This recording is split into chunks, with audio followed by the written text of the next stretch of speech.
আল্লাহ রাব্বুল আলামিন বলেন, সেই সময় ইউনূস কি করেছে? মাছের পেটে বসে ওই কঠিন বিপদের মুহূর্তেও আল্লাহ পাককে ভুলে যান নাই।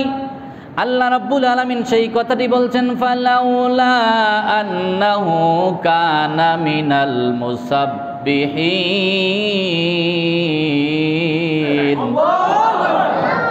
ইউনূস আলাইহিস সালাম মাছের পেটে বসে থাকে নাই, ওইখানে ওই কঠিন বিপদের মুহূর্তেও আমি আল্লাহ রাব্বুল আলামিনের তাসবিহ করেছে, হামদ করেছে, প্রশংসা করেছে, আমাকে ডেকেছে, নামাজ আদায় করছে। সুবহানাল্লাহ। এরপর আল্লাহ পাক বলেন, লালাবিসা ফি বাতনিহি ইলা ইয়াউমি ইউবআসুন। সেই সময় ইউনূস যদি আমাকে যদি না ডাকতো, তাসবিহ যদি না করত, নামাজ আদায় যদি না করত, আমাকে স্মরণ যদি না করত, তাহলে আল্লাহ পাক বলেন ফি বাতনিহি ইলা ইয়াউমি ইউবআসুন, কিয়ামতের দিবস পর্যন্ত ওই মাছের পেটে ইউনূসকে থাকতে হতো। আল্লাহু আকবার। আজকে সূরা আস-সাফফাত আয়াত 139, এখান থেকে আলোচনা। আল্লাহ রাব্বুল আলামিন বলেন, ওয়া ইন্না ইউনুসা লামিনাল মুরসালিন। আর ইউনূস হলো আমার রাসূলগণদের মধ্যে অন্যতম। 1,00,000 মতান্তরে 2,24,000 নবী রাসূল ছিলেন। এর মধ্যে সবাই রাসূল ছিলেন না, কেউ নবী ছিলেন, কেউ নবী এবং রাসূল উভয়টিই ছিলেন। তো ইউনূস আলাইহিস সালাম নবী এবং রাসূল দুটাই ছিলেন। আল্লাহ রাব্বুল আলামিন বলছেন, ইয আবাকা ইলাল ফুলকিল মাশহুন।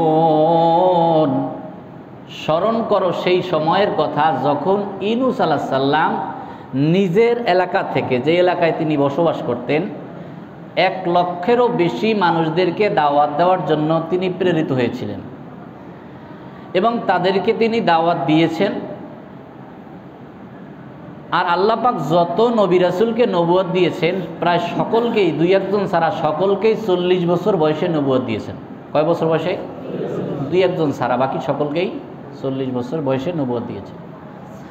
হযরত ইউনূস আলাইহিস সালামকেও আল্লাহ পাক 40 বছর বয়সে নবুয়ত দান করলেন। এরপরে বললেন যে তোমার এই জাতির লোকদেরকে, কওমের লোকদেরকে তুমি দাওয়াত দাও, তারা যেন মূর্তি পূজা না করে, আমি আল্লাহর আইন যেন মানে, আমার আইন দিয়া রাষ্ট্র, ব্যক্তি, পরিবার, সমাজ ও রাষ্ট্র যেন পরিচালনা করে, মূর্তি পূজা যেন না করে, আমার যেন গোলামি করে।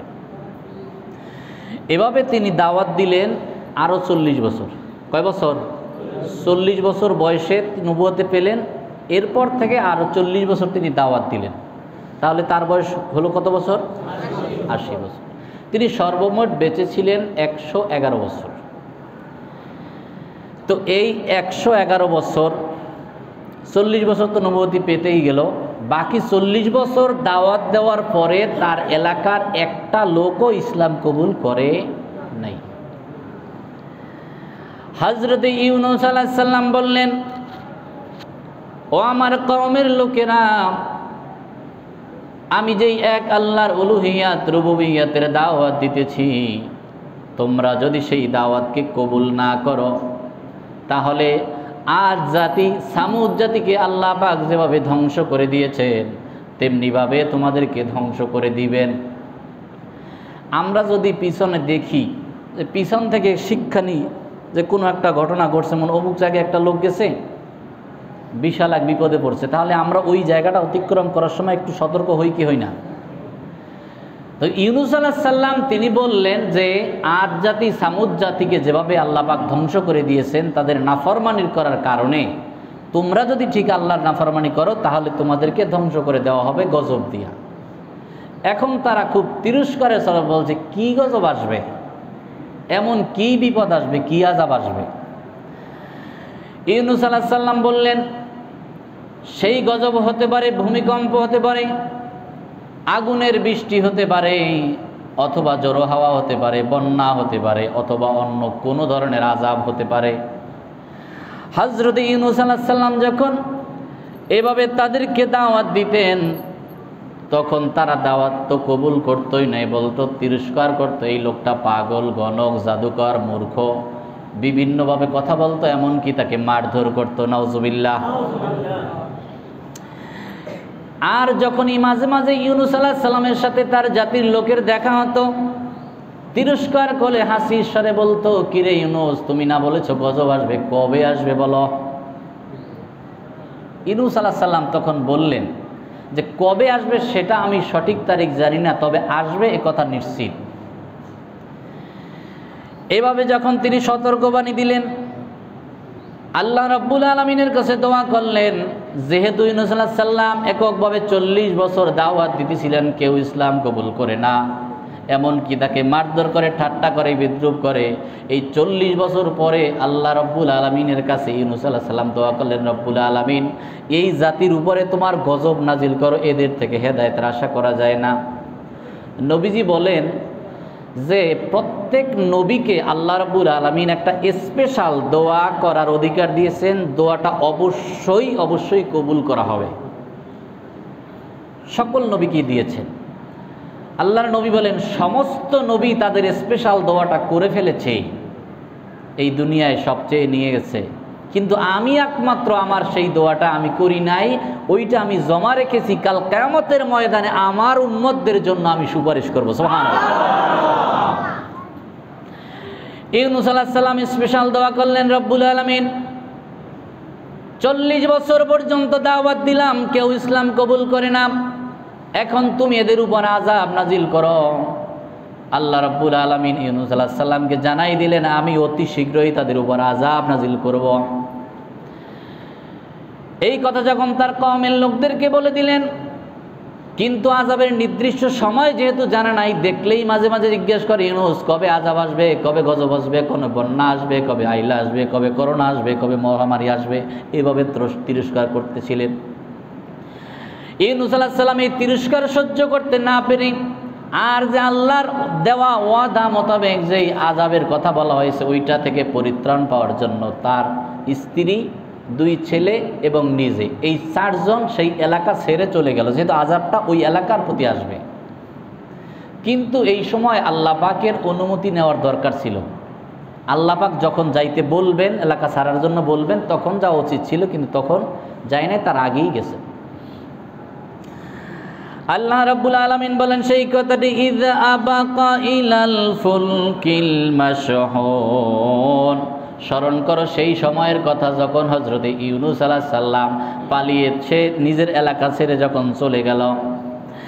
আল্লাহ পাক বলেন, ফাসাহামা ফাকানা মিনাল মুদহাদিন, এরপরে তিনি যখন রওনা হয়ে গেলেন, প্রথমে একটা সমুদ্র, ছোট একটা নদী বাঁধল। নদীটা পার হওয়ার জন্য কোনো ব্যবস্থা ওই সময় ছিল না। তখন তিনি তার ছোট ছেলেটাকে কাঁধে করে স্ত্রীকে নিয়ে নদীটা পার হওয়ার জন্য সাঁতার শুরু করেছেন। একটু পরে প্রচণ্ড একটা তরঙ্গমালা, একটা ঢেউ এসে তার স্ত্রী হাত থেকে ছুটে গেল, ছেলেটাও ছুটে গেল। এখন তাদের কাউকেই তিনি আনতে পারতেছেন না। এদিকে আরেকটা ছেলেকে সে রেখে গেছে তীরে, সমুদ্র নদীর পাশে। ওইটার কাছে যখন আসতেছেন, দেখতেছেন জঙ্গল থেকে একটা বাঘ এসে সেটাকে ধরে নিয়ে গেছে। আল্লাহু আকবার। বিপদ দেখেন কত, স্ত্রী গেল, ছেলে দুটো গেল, এখন নিজের অবস্থা নিজে কোন রকম পার হয়ে ওপার গেছেন। এখন আর বিশাল এক সমুদ্র, এটা পাড়ি দেওয়ার জন্য দেখলেন যে ওখানে একটা জাহাজ আছে, নৌকা আছে। এই নৌকার উপরে তিনি উঠলেন। কিছুক্ষণের মধ্যে এই নৌকাটি যখন ছেড়ে দিল, ছেড়ে দেওয়ার পরে অল্প কিছু দূর যাওয়ার পরে নৌকাটা আর যায় না, এক জায়গায় বসে ঘুরে। আর চতুর্দিক থেকে বড় বড় মাছ, তিমি মাছের মতো এরকম বড় বড় মাছ ঘেরাও করে ফেলছে। এখন কোনো অবস্থাতে নৌকাটা সামনে দিয়ে অগ্রসর হয় না। তো এমন সময় এই কারণটা কি, নাবিকেরার বিস্তারিত জানার জন্য সকলের পরামর্শ চাইছেন। এর মধ্যে এক দরবেশ লোক পরামর্শ দিল, নিশ্চয়ই এই নৌকার ভিতরে, জাহাজের ভিতরে এমন একটা লোক আছে যে তার মনিবের কাছে না বলে পালিয়ে আসছে। এই লোকটাকে যদি চিহ্নিত করা যায়, তাকে যদি ফেলে দেওয়া হয়, তাহলে আল্লাহ পাক আমাদের এই জাহাজটাকে বিপদ থেকে রক্ষা করবেন। সুবহানাল্লাহ। এদিকে আল্লাহর নবী ইউনূস আলাইহিস সালাম একদিকে যেমন তিনি মিথ্যা কথা বলবেন না, প্রত্যেকের কাছে জিজ্ঞেস করলেন তুমি কি তোমার মনিবের কাছ থেকে পালাই আসছো, তুমি পালাই আসছো, তুমি পালাই আসছো, বলেন না। ইউনূস আলাইহিস সালাম কি মিথ্যা বলবেন? যেহেতু তার মনিব হলো আমার আল্লাহ, আল্লাহর কাছে অনুমতি না নিয়ে তিনি পালাই আসছেন, এই জন্য একটা বর্ণনা আসছে যে তিনি নিজেই ঝাঁপ দিলেন। অন্য তাফসিরে আসছেন যে লটারি ধরা হলো, এই লটারির মধ্যে যার নাম উঠবে তিনিই দোষী সাব্যস্ত হবেন, তাকে সমুদ্রে ফেলে দেওয়া হবে, এতে করে ওই জাহাজটা বিপদের হাত থেকে রক্ষা পাবে। আল্লাহ পাক বলেন ফাসাহামা ফাকানা মিনাল মুদহাদিন। এরপরে যখন লটারি দেওয়া হলো, লটারির মধ্যে বারবার ইউনূস আলাইহিস সালামের নাম আসছে। এই লোকটা তার মনিবের কাছ থেকে অনুমতি না নিয়ে পালায় আসছে, এখন এই লোকটাকে সমুদ্রে ফেলে দিতে হবে। সমুদ্রে ফেলে দিলে পরে আল্লাহ পাক ওই জাহাজটাকে বাঁচাই দিবেন। সুবহানাল্লাহ। কোন হযরত ইউনূস আলাইহিস সালাম তিনিও আল্লাহর নবী চিন্তা করলেন, এখানে আল্লাহর কাছে না বলে এসে আমি অন্যায় করেছি, আর আমার অন্যায়ের কারণে এত বড় জাহাজের এত লোকগুলো বিপদের সম্মুখীন আমি করতে পারি না। এই জন্য হযরত ইউনূস আলাইহিস সালাম নিজের স্বেচ্ছায় ওই সমুদ্রের ভিতরে ঝাঁপ দিয়ে পড়ল। ঝাঁপ দিয়ে পড়ার সঙ্গে সঙ্গে বিশাল একটা মাছ এসে তাকে গিলে ফেলল। আল্লাহু আকবার। আল্লাহ পাক বলছেন ফালতাকামাহুল হুতু ওয়া হুয়া মুলিম। এরপর একটি মাছ এসে তাকে গিলে ফেলল এবং তিনি ইউনূস আলাইহিস সালাম নিজেকে খুব তিরস্কার করতে লাগলেন যে আমি তো একটা অন্যায় করেছি, অপরাধ করেছি, আমি আল্লাহর কাছে না বলে এসেছি। এই তিরস্কার তিনি করতে লাগলেন নিজেকে নিজে। আল্লাহ রাব্বুল আলামিন বলেন সেই সময় ইউনূস কি করেছে, মাছের পেটে বসে ওই কঠিন বিপদের মুহূর্তেও আল্লাহ পাককে ভুলে যান নাই। আল্লাহ রাব্বুল আলামিন সেই কথাটি বলছেন ফালাউলা আন্নাহু কানা মিনাল মুসাব্বিহিন।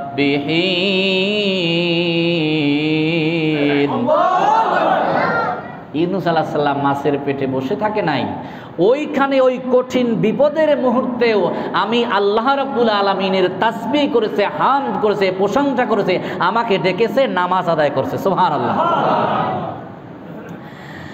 এরপর আল্লাহ পাক বলেন লালাবিসা ফি বাতনিহি ইলা ইয়াউমি ইউবআসুন।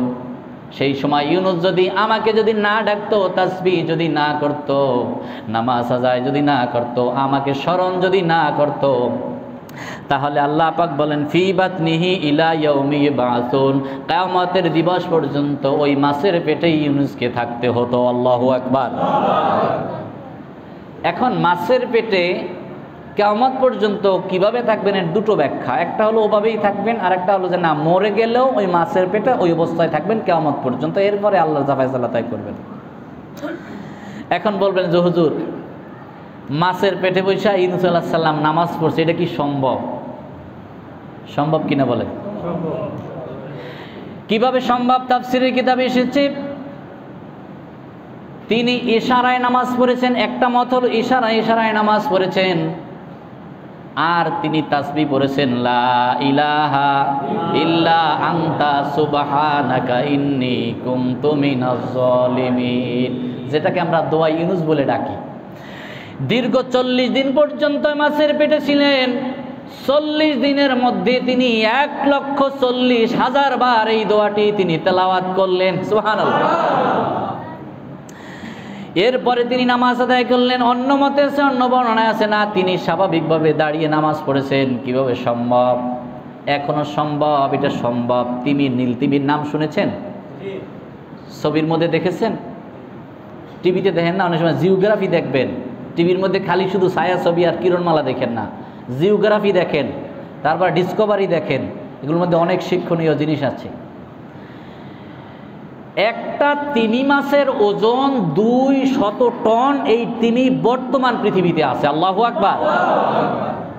যার একটা বডির আয়তন আফ্রিকার জঙ্গলে 40টা হাতির যেই যত বড়, একটা তিমি মাছ এত বড়। আল্লাহু আকবার। এর শুধু হৃৎপিণ্ডটাই একটা প্রাইভেট কারের মতো। খানা হলো দৈনিক 4 টন, 27.5 মনে হলো 1 টন। এরকমের 4 মন হলো তার দৈনিকের খাবার।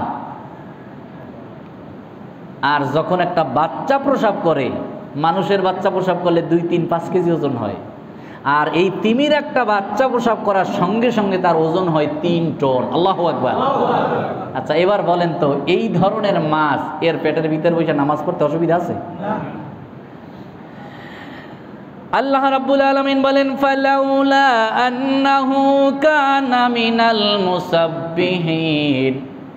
ইউনূস যদি মাছের পেটে থাকা অবস্থায় যদি আমার তাসবিহ না করত, হাম না করত, নামাজ আদায় যদি না করত, আল্লাহ পাক বলেন লালাবিসা ফি বাতনিহি ইলা ইয়াউমি ইউবআসুন, তাহলে ওই মাছের পেটের ভিতরে আমি কিয়ামত পর্যন্ত রেখে দিতাম। আল্লাহু আকবার। এখন এর থেকে বোঝা যায় যে এই তাসবিহ করলে, লা ইলাহা ইল্লা আনতা সুবহানাকা ইন্নী কুনতু মিনাজ জালিমিন, এইটা তেলাওয়াত করলে বিপদ থেকে আল্লাহ পাক রক্ষা করে দিবেন। সুবহানাল্লাহ বলেন। এই জন্যই মাঝে মাঝে আকাশে প্রচণ্ডভাবে গর্জনি শুরু হলে আমাদের মুখ থেকে অটোমেটিক বেরিয়ে আসে লা ইলাহা ইল্লা আনতা সুবহানাকা ইন্নী কুনতু মিনাজ জালিমিন। ঠিক কিনা বলেন? এটা পড়বেন বেশি বেশি। এটা কোরআনের আয়াত, প্রত্যেকটা হরফে হরফে আল্লাহ পাক 10 নেকি দিয়ে দিবেন। সুবহানাল্লাহ। আর নামাজের ভিতরে যদি আয়াত তেলাওয়াত করা হয়, প্রত্যেক হরফে হরফে আল্লাহ পাক 100 নেকি দিয়ে দিবেন। সুবহানাল্লাহ। তাফসিরে রুহুল মাআনির গ্রন্থকার বলেন, আমার স্বচক্ষে আমি এই মাছ দেখেছি, যেই মাছ ইউনূস আলাইহিস সালামকে যেই মাছ গিলে ফেলেছিল, ওটা তো আর আছে কিনা জানা না, কিন্তু ওই ধরনের মাছ এইটা হলো বর্তমান ইরাকের দাজলা নদী। আপনারা যদি ইরাক কেউ সফর করে থাকেন জানবেন যে দাজলা নদী আছে, এই দাজলা নদীতে এখনও এই ধরনের মাছ দেখা যায়। আল্লাহু আকবার। আর এই ইউনূস আলাইহিস সালাম এই ইরাকের সেই ইরাকেই প্রেরিত হয়েছিলেন, দাজলা নদীর কাছাকাছি। তখন আল্লাহ পাক বলেন যে আমি এই ইউনূস আলাইহিস সালামকে যখন এই মাছে গিলে ফেললো, তাসবিহ যখন করলো, নামাজ আদায় করলো, আমি তাকে বের করে দিলাম। সুবহানাল্লাহ। ভাইরা আমার, ইউনূস আলাইহিস সালাম শুধু ওইখানে গিয়েও আল্লাহর কাছে দোয়া করেছিলেন। প্রথম বলেছিলেন মাছের পেটে যেহেতু ঢুকে গেছি, আমার আর কোনো উপায় নাই, এখন তো মরা ছাড়া কোনো উপায় নাই। কিন্তু তারপরে তিনি যখন দেখতেছেন তিনি পা নাড়াচাড়া করতে পারতেছেন, আল্লাহ রাব্বুল আলামিনের কাছে দোয়া করলেন, রব্বুল আলামিন ইয়া রাব্বি ইত্তাখাযতু লাকা মাসজিদান ফি মাউদিন লাম ইয়াসজুদু ফিহা হাদা। হে পরওয়ারদিগার, আমি এমন স্থানকে মসজিদ হিসাবে গ্রহণ করে নিয়েছি যেইখানে পৃথিবীর কোনো মানুষ কোনোদিন পৌঁছায় নাই, আমি ওই জায়গাটাকেও মসজিদ হিসাবে গ্রহণ করে নিলাম। মাছের পেটে কেউ নামাজ পড়ছে কি অন্য কেউ? জানা আছে ইতিহাসে? কিন্তু তিনি মাছের পেটেও মসজিদ বানাইছেন, নামাজ পড়ছেন। এভাবে করে আল্লাহর কাছে যখন তাসবিহ করলো, হামদ করলো, প্রশংসা করলো, নামাজ আদায় করলো, সব কিছু করার পরে এই বিপদ থেকে যখন আল্লাহ রাব্বুল আলামিনের কাছে মুক্তি পেতে চাইলেন, আল্লাহ পাক বলেন আমি কি করলাম শোনো, ফাস্তাজাবনা লাহু ওয়া নাজ্জাইনাহু মিনাল গাম্মি ওয়া কাযালিকা নুনজিল মুমিনিন। ফাস্তাজাবনা লাহু, আমি তার এই বিপদের মুহূর্তে আমি তার জবাব দিয়ে দিলাম। সুবহানাল্লাহ। সমুদ্রের এই তলদেশে কোনো ছোট্ট একটা প্রাণী যদি ক্ষুধার যন্ত্রণায় অথবা অন্য কোনো কষ্টের কারণে কোনো বিপদে পড়ে যদি আল্লাহ রাব্বুল আলামিনকে ডাক দেয়, আল্লাহ রাব্বুল আলামিন বলেন ওই ডাক পৃথিবীর কেউ শোনে না, আমি আল্লাহ পাক আরশে বসে তার ডাক শুনতে পাই।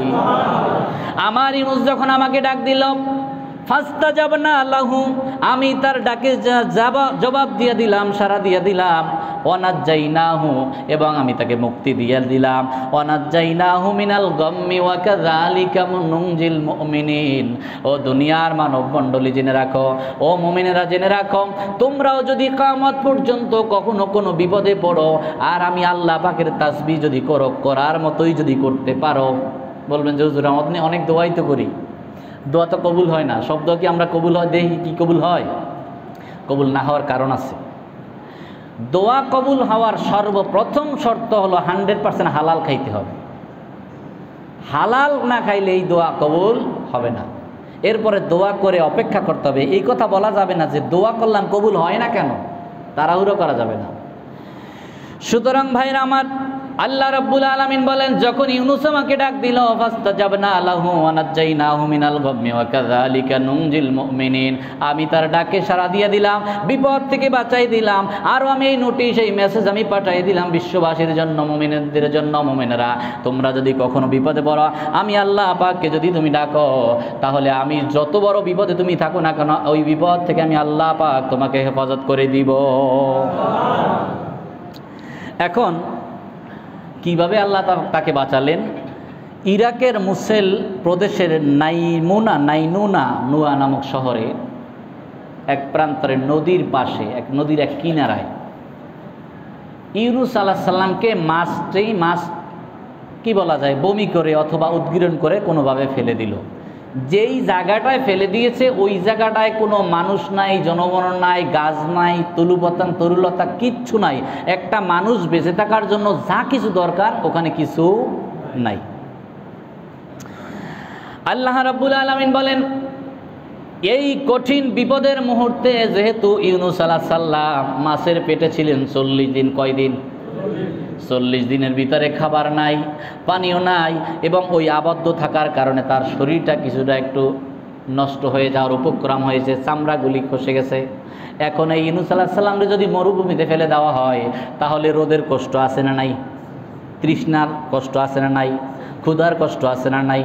আল্লাহ পাক বলেন, আমি কি করলাম শোনো, ওয়া আমবাতনা আলাইহি শাজারাতাম মিন ইয়াকতিন, আমি এই বিপদ থেকে বাঁচানোর পরে ইউনূস আলাইহিস সালামকে যেখানে মাছ উদ্গীরণ করে দিল, সেই জায়গায় আমি একটা লাউ গাছ বানাই দিলাম। সুবহানাল্লাহ। কি গাছ? লাউ গাছ। আল্লাহ তাআলা আর কোনো গাছ পাইলেন না, লাউ গাছ দিলেন। তার কারণ কি জানেন? দেখবেন যে লাউ গাছটা খুব দ্রুত বড় হয়, ঠিক কিনা বলেন? খুব দ্রুত বড় হয়। এবং তাকে যখন ওইখানে ফেলে দিল, তীরে যখন ফেলে দিল, আল্লাহ পাক একটা লাউ গাছের জন্ম দিয়ে দিলেন। অল্প সময়ের মধ্যে, মুহূর্তের মধ্যে, চোখে দেখতে দেখতে লাউ গাছটা বিশাল একটা ঝোপে পরিণত হয়ে গেল। এখন বলবেন, হুজুর, লাউ গাছের মাধ্যমে সে ছায়া গ্রহণ করেছে, খাবারের দরকার আছে না নাই? 40 দিন পর্যন্ত না খাওয়া। আর এখন তার যেমন ক্ষুধা লেগেছে, তেমনিভাবে পিপাসা লেগেছে, এমনিভাবে আবার গাছের ছায়ার দরকার, ছায়ার ব্যবস্থা আল্লাহ পাক করে দিলেন। তাফসিরের মধ্যে এসেছে, আল্লাহ রাব্বুল আলামিন মুহূর্তের ভিতরে ওই লাউ গাছের ভিতরে এমন একটা ফল দিয়া দিলেন, দেখতে লাউয়ের মতো, কিন্তু ইউনূস আলাইহিস সালাম নিজে বর্ণনা করেছেন, আমি ওই লাউ গাছের থেকে এমন স্বচ্ছ, সুন্দর, সুস্বাদু, সুমিষ্ট ফল আমি খাইলাম। আমার জীবনে আমি যতদিন বেঁচে ছিলাম, এতদিনের মধ্যে এত সুমিষ্ট ফল, সুন্দর ফল আমি খাই নাই। আমাদের কাছে যে লাউ হয়, এগুলো কি এরকম মজা? এটা কি ফল? এটা তো তরকারি। কিন্তু ইউনূস আলাইহিস সালামকে আল্লাহ পাক যেই গাছটা দান করলেন, এটার ফলটা এত সুস্বাদু, ওই সময় পৃথিবীতে এত সুস্বাদু ফল ছিল না। সুবহানাল্লাহ। এখন ছায়ার ব্যবস্থা হলো, খাবারের ব্যবস্থা হলো, পানির দরকার আছে না নাই? কিন্তু সমুদ্রের পানি এতটা লবণাক্ত, এটা খাওয়া সম্ভব নয়। আল্লাহ রাব্বুল আলামিন সেই মুহূর্তে একটা ছাগির প্রতি ইলহাম করে দিলেন, ছাগলের প্রতি ইলহাম করে দিলেন, পাহাড়ের ছাগলের উপরে, তুমি আমার নবী ইউনূস আলাইহিস সালামের কাছে যাও, প্রতিদিন সকাল সন্ধ্যা তাকে দুধ পান করায় আসো।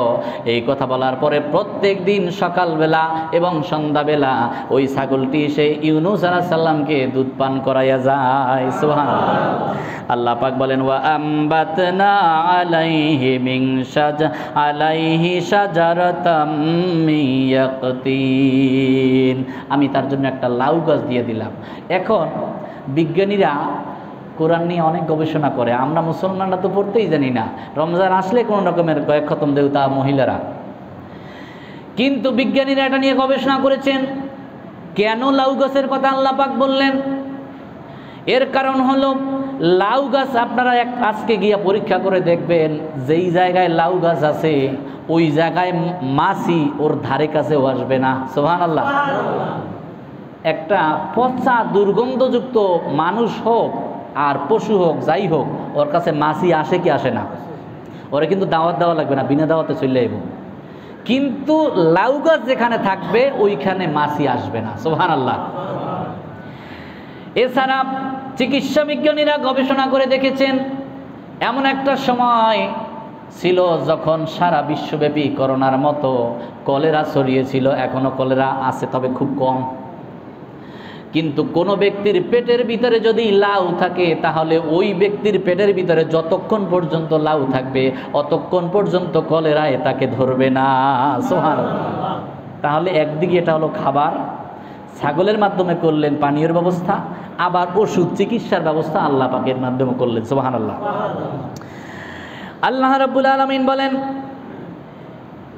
এইভাবে যখন আমি তাকে লাউ গাছ দিয়ে যখন আমি তার জন্য খাবারের ব্যবস্থা করলাম আর পানীয়ের ব্যবস্থা দুধের মাধ্যমে করলাম, এমন সময় ফেরেশতারা আল্লাহ রাব্বুল আলামিনের কাছে আরজি করছে, ইয়া রাব্বুল আলামিন, এমন একটা লোকের অনুনয় বিনয় শুনতেছি, কথা শুনতেছি, আরজি করতেছে, আপনার কাছে সাহায্য চাইতেছে, এই কণ্ঠটা আমাদের কাছে খুব বেশি পরিচিত। আল্লাহ রাব্বুল আলামিন জিজ্ঞেস করলেন, ফেরেশতারা, এই কণ্ঠটা তোমাদের কাছে পরিচিত লাগে, আসলে এই কণ্ঠটা কার তোমরা কি জানো? ফেরেশতারা বলেন, রব্বুল আলামিন, আমরা জানি না। তখন আল্লাহ রাব্বুল আলামিন বললেন, ও আমার ফেরেশতারা, শুনে রাখো, এ হলো আমার নবী হযরত ইউনূস আলাইহিস সালাম। ইউনূস আলাইহিস সালাম এখন তো বিপদে পড়ছে, আর আমরাও বিপদে পড়লে যে আল্লাহরে ডাকি, বিপদে পড়লে জিকির আজকার নামাজ তাসবিহ তাহলিল একেবারে পুরা মুসল্লি হয়ে যাই আমরা। কিন্তু ইউনূস আলাইহিস সালাম এরকম ছিলেন না। তিনি যখন সুস্থ সবল ছিলেন, ভালো ছিলেন, তার তাসবিহ তাহলিল, তার তেলাওয়াত, তার আমল দেখে যখন আমলগুলি আকাশের দিকে যেতে থাকতো, কণ্ঠের আওয়াজগুলি যেতে থাকতো, তখন ফেরেশতারা তার জন্য দোয়া করতো। সুবহানাল্লাহ। এই কণ্ঠ যখন ফেরেশতাদের কানে শ্রুত হলো, ফেরেশতারা যখন জিজ্ঞেস করলো, রব্বুল আলামিন, এই কণ্ঠটা আমাদের কাছে খুবই পরিচিত লাগে, তখন যখন আল্লাহ পাক এই পরিচয় দিয়ে দিলেন এই কণ্ঠ হলো ইউনূস আলাইহিস সালামের, সমস্ত ফেরেশতারা আল্লাহ রাব্বুল আলামিনের কাছে দোয়া করলেন, রব্বুল আলামিন, এই ইউনূস আলাইহিস সালাম সুস্থ সবল ভালো থাকা অবস্থায় আপনার কাছে দোয়া করেছে, তাসবিহ করেছে, ইবাদত করেছে, এখন বিপদে পড়েও আপনাকে ডাক দিয়েছে, সুতরাং আপনি এই বিপদ থেকে আপনি বাঁচাই দিন। এই কথা বলার পরে আল্লাহ রাব্বুল আলামিন বললেন, আমি এই বিপদ থেকে আমার ইউনূসকে হেফাজত করে দিব। সুবহানাল্লাহ। এরপরে এই যে তাকে সমুদ্রের কিনারায় ফেলে দিলেন, এভাবে তাকে হেফাজত করলেন। এরপরে আল্লাহ পাক বলেন, ওয়া আরসালনাহু ইলা মিআতিন আলফিন আও ইয়াজিদুন। এভাবে আমি তাকে 1,00,000 বা তার চাইতেও বেশি লোকের কাছে আমি আবার পুনরায় প্রেরণ করলাম। এখন এর আগে আমরা দীর্ঘ কয়েক মাস আগে হযরত আইয়ুব আলাইহিস সালাম সম্পর্কে আলোচনা করেছিলাম। আইয়ুব আলাইহিস সালাম 18 বছর রোগের মধ্যে ভুগেছিলেন। তার সন্তান সন্ততি, তার রাজ্য, তার যত যা কিছু সব কিছু চলে গিয়েছিল। আল্লাহ পাক পরে ফিরিয়ে দিয়েছিলেন না? এ দুনিয়ায় ফিরিয়ে দিয়েছিলেন। এখন ইউনূস আলাইহিস সালামের তার স্ত্রী গেল, ছেলে দুটো গেল, নিজে বিপদে পড়লেন। আল্লাহকে যখন ডাকলেন, আল্লাহ পাক কী করলেন শোনেন। আল্লাহ রাব্বুল আলামিন বলছেন, আমি যখন তোমাকে বিপদ থেকে বাঁচাই দিলাম, এখন তুমি অমুক এলাকায়, এই এলাকা থেকে তো তুমি দাওয়াত যখন দিছো, তারা যখন ইসলাম কবুল করে নেয়, অন্য এলাকায় যাও। অন্য এলাকায় গিয়ে হযরত ইউনূস আলাইহিস সালাম যখন মানুষদেরকে দাওয়াত দিতেছিলেন, যেমন আমাদের বিশ্বনবী, তিনি দ্বীনের দাওয়াত দেওয়ার অপরাধে মক্কার কাফিররা, আবু জাহেল, উতবা, শাইবা, ওয়ালিদ ইবনে মুগীরার গোষ্ঠীরা তার উপর অত্যাচার চালালো। হিজরত করতে আল্লাহর নবী বাধ্য হলেন, কিন্তু মদিনার লোকেরা আগে থেকেই প্রস্তুত ছিল, আল্লাহর নবী আমাদের কাছে আসলে আমরা তাকে সাদরে বরণ করে নেব। সুবহানাল্লাহ। এবং তারা সেই সম্মান রক্ষা করেছিল, সাহায্য সহযোগিতা সব করেছিল। ঠিক এমনিভাবে ইউনূস আলাইহিস সালাম যে এলাকা থেকে পালাই গেছিলেন, অন্য এলাকার লোকেরা যখন শুনলো যে ইউনূস আলাইহিস সালাম ওখান থেকে পালাই গেলেন, তারা আগের থেকেই প্রস্তুতি নিলেন, ইউনূস আলাইহিস সালাম আসলে আমরা তার দেওয়া দাওয়াত আমরা কবুল করে নেব। সুবহানাল্লাহ। তিনি যখন এভাবে মানুষদেরকে দাওয়াত দেওয়ার উদ্দেশ্যে মাহফিল করতেন, ওয়াজ করতেন, তাফসীর করতেন, এমন সময় তিনি যখন মানুষদেরকে সব কিছু বুঝাই বলতেন, এমন সময় তিনি দেখতে পাইলেন হঠাৎ করে একটি লোক এক মহিলাকে নিয়ে আসছে। এসে বলল, এই মহিলাটিকে, তাকে আমরা চিনি না, তাকে দেখেছি সমুদ্রের এক কোণে পড়ে আছে, অর্ধমৃত অবস্থায় পড়ে আছে। এরপরে আমরা তাকে নিয়ে সেবা শুশ্রূষা করলাম, চিকিৎসা করলাম। এই ঘোষণা যখন দেওয়া হলো, হজরতে ইউনুস আলাইহিস সালাম চিন্তা করলেন, আমি যখন ওই দেশ থেকে পালিয়ে যখন আসতেছিলাম, আমার স্ত্রী আমার হাত থেকে ছুটে গিয়ে সমুদ্রের ভিতরে চলে গেলেন। ওই মহিলাকে যখন তিনি জাস্টিফাই করলেন, যখন পরিচয় নিলেন, দেখলেন এই মহিলা তার স্ত্রী। সুবহানাল্লাহ। তাহলে মাছের পেট থেকে রক্ষা করলেন, স্ত্রীকে ফিরাই দিলেন। এরপরে কয়েকদিন পরে তিনি যখন আবার এভাবে তাফসিরের আয়োজন করলেন, যখন ওয়াজের আয়োজন করলেন, এমন সময় কিছু লোক এসে বলল, হে আল্লাহর নবী, আমরা 8-10 জন লোক জঙ্গলের ভিতরে আমরা কাঠ কাটতেছিলাম। এমন সময় দেখলাম একটা বাঘ একটা ছেলেকে ধরে নিয়ে জঙ্গলের ভিতরে যাচ্ছে। এমন সময় আমরা 8-10 জন লোক ওই বাঘের পিছে ধাওয়া করলাম। ধাওয়া করার কারণে বাঘ এক সময় ওই বাচ্চাটাকে ফেলে দিয়ে জঙ্গলের ভিতরে চলে গেল। আমরা সেটাকে ধরে নিয়ে আসলাম, আমরা সেবা শুশ্রূষা করলাম, চিকিৎসা করলাম। দেখেন তো এই লোকটাকে। হজরতে ইউনুস আলাইহিস সালাম দেখলেন ওই ছেলেটা আর কেউ নাই, তার বড় ছেলে। জোরে বলেন সুবহানাল্লাহ। এখন আরেক ছেলে আছে না? আচ্ছা। ইউনুস আলাইহিস সালাম আল্লাহর কাছে শুকরিয়া আদায় করতেছিলেন, বললেন, ওয়াকাল আলহামদুলিল্লাহি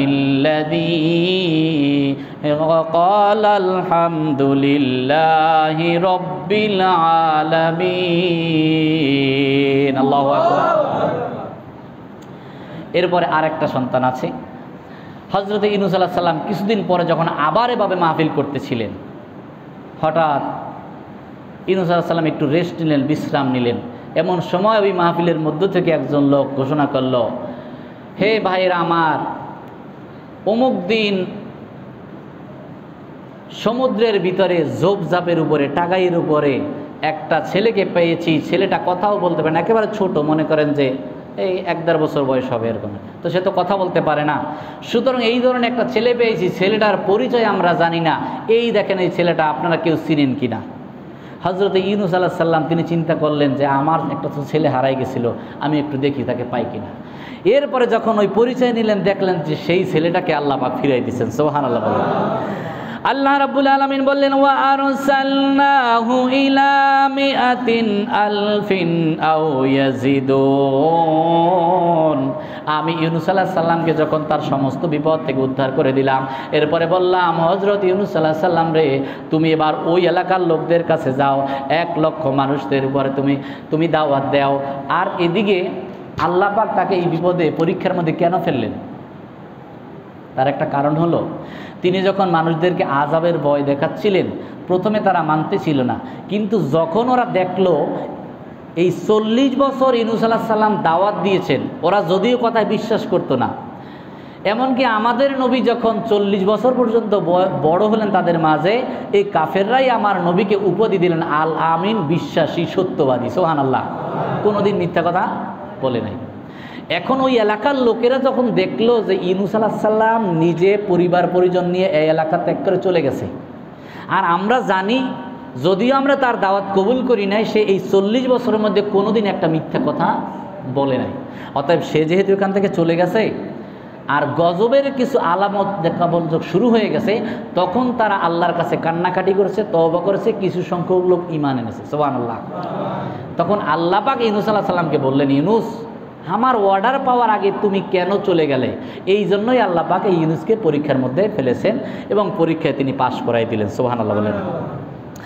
আল্লাহ রাব্বুল আলামিন বলেন, ফাআমানু ফাতামাত্তানাহুম ইলা হিন। ইউনুস আলাইহিস সালাম যখন চলে গিয়েছিল, তখন তার কওমের লোকেরা যারা 40 বছর ঈমান আনে নাই, তারাও ঈমান আনছে। এরপরে যেই তিনি নতুন একটা এলাকায় গেলেন, তারাও ঈমান এনেছে। এই জন্য আল্লাহ রাব্বুল আলামিন সমস্ত নবীদেরকে পরীক্ষা